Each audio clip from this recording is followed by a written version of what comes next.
So about a month ago, I picked up a Smith Corona Galaxy 12 typewriter, and I drove all the way out to Philadelphia to pick it up from a specialty typewriter store. As you can imagine, if you have a personality similar to mine, you get hooked on things pretty easily. So it wasn't too long before I was looking for my next typewriter.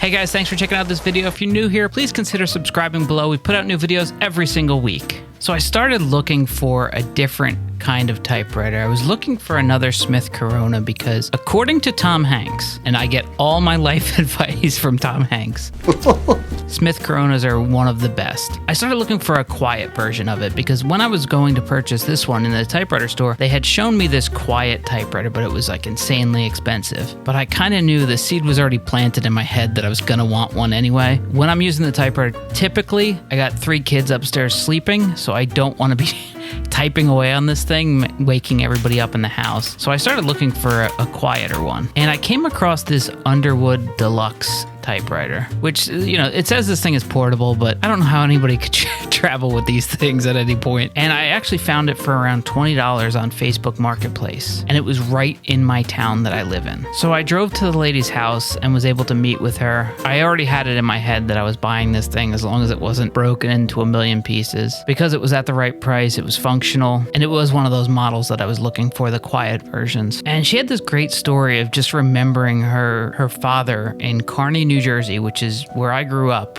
Well, until I was 3 years old, I lived in Kearney, New Jersey. My family was originally from there, and just sitting there typing away on this keyboard. And she didn't say whether he was a writer or anything like that, but she just remembers him spending all this time using it. And for years, she couldn't bring herself to part with it. And it would just travel from house to house, you know, as she moved over the years and just kind of sat in a closet. Nobody was using it. So she finally decided to list it. And like I said, she listed it for $20. I messaged her after it was online for a couple days, I guess. I think she wanted to talk to me because she wanted to know that it was going to somebody who was going to use it. And I think after a couple minutes, she was comfortable enough to sell it to me, knowing that, yeah, I have one right now and I'm using it. And the reason I'm getting it is because this one's a little too loud and that one's kind of perfect. And I mean, don't get me wrong, that Galaxy 12 that I got, beautiful. I absolutely love it. I love typing on it. I just want something a little bit quieter so I'm not waking people up. So anyway, she sold me this typewriter, and it's really interesting to hear the stories from people. Like if you type something on your computer and you print it up, yeah, those are your thoughts and your words, but really the printer's doing all the work.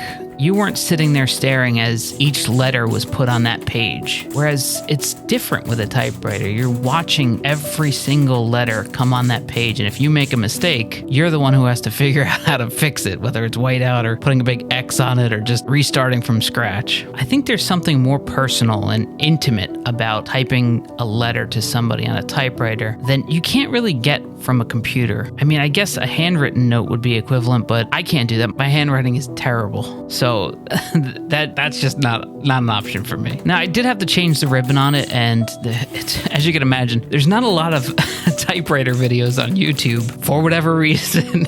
So I had a tough time. You know, it's only my second typewriter, and I didn't change the ribbon on the first one. And the whole setup for the ribbon configuration is a bit different it's a little bit different on the Underwood than it is on the Galaxy 12. So I did my best. I think I got it in there, but I don't know. The ribbon just seems like it's not dark enough. So I don't know if there's adjustments that need to be made or anything like that. I did reach out to a local typewriter company that actually like paints typewriters, because I wasn't crazy about the brown and tan color combination, but he actually wrote me back. Now keep in mind, this is his job to paint typewriters, and that's how he makes money, or probably on the side, but that's one of the things he does. He said, hey, I'll be glad to take a look and, you know, fix it up for you, but please don't paint it. That color is so beautiful. So, I mean, if he's literally taking money out of his own pocket to tell me to keep it, I guess I'll keep the color scheme that it has. As for anybody out there with any typewriter recommendations, I would love to hear them, because after buying one and then two, obviously I'm looking for the Holy Trinity. And I'm going for a third one at some point. So if you have any suggestions or anything like that, just leave them in the comments below. I'd really appreciate it. Thank you so much for watching this video, and I'll see you next week.